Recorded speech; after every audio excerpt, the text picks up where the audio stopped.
Bonsoir mes chers élèves, Inch'Allah تكونوا كامل bien. Les élèves les demandaient ou les révisions à la composition ou au devoir, il faut trouver dans quelle leçon vous êtes. Parce que pour les deuxièmes années ou les premières années, ça dépend des lycées. Il y a des lycées qui ont la nouvelle d'anticipation, il y a d'autres lycées qui ont le récit de voyage, il y a d'autres lycées qui ont le plaidoyer et le réquisitoire.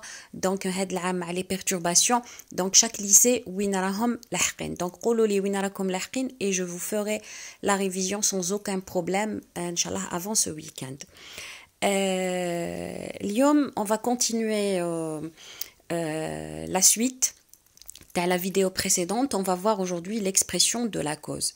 L'expression de la cause, c'est fait partie des articulateurs. Donc les articulateurs de cause sont des articulateurs de liaison.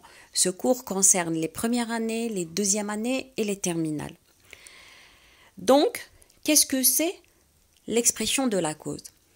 La cause, c'est la raison, le motif, sabab, la réponse à la question pourquoi. Donc si je réponds à la question pourquoi, je donne la cause, sabab.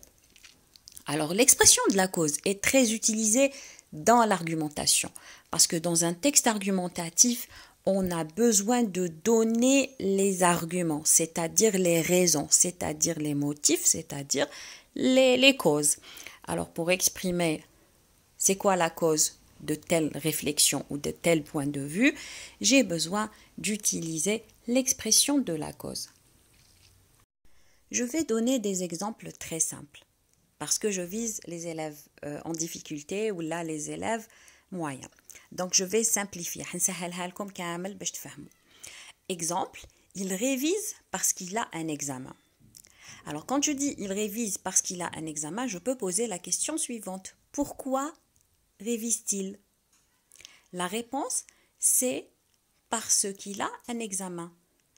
Parce qu'il a un examen, c'est la proposition subordonnée de cause. Je peux aussi répondre par la réponse car il a un examen. Donc parce qu'il a un examen ou car il a un examen, c'est la proposition subordonnée de cause qui me donne une justification, c'est-à-dire la justification de réviser ou la justification d'autre chose. Justification معناها تعليل ولا معناها تبرير, voilà, تبرير. Donc parce que ou car يمدوا لي تبرير. Mais بصح ماشي parce que et car seulement sont des expressions de cause. Il y a d'autres. On peut exprimer la cause par d'autres termes. Je vous donne l'exemple du mot puisque ou du mot comme ou du moment que. Donc ces trois expressions aussi expriment la cause. Je vais vous donner un exemple où je vais prendre le même exemple, je vais changer d'articulateur. Il révise puisqu'il a un examen. Donc le mot puisqu'il a l'expression puisqu'il a un examen, c'est la proposition subordonnée de cause. Il révise pourquoi? Puisqu'il a un examen. Ou bien je peux dire aussi il révise du moment qu'il a un examen ou il révise comme il a un examen. Je peux aussi commencer par puisque. Puisqu'il a un examen, il révise. Et toujours, puisqu'il a un examen, c'est la proposition subordonnée de cause. Alors je répète, on exprime la cause aussi avec puisque, avec comme et avec du moment que. Ces trois expressions expriment une cause évidente. Qui nous dit puisque, il y a une évidence. Évidence, معناها حاجة بديهية, حاجة باينة. Puisque, حاجة باينة. Il y a aussi d'autres expressions de cause. Alors, on a donné parce que, puisque, car, etc. Il y a d'autres. Il y a grâce à et il y a à cause de.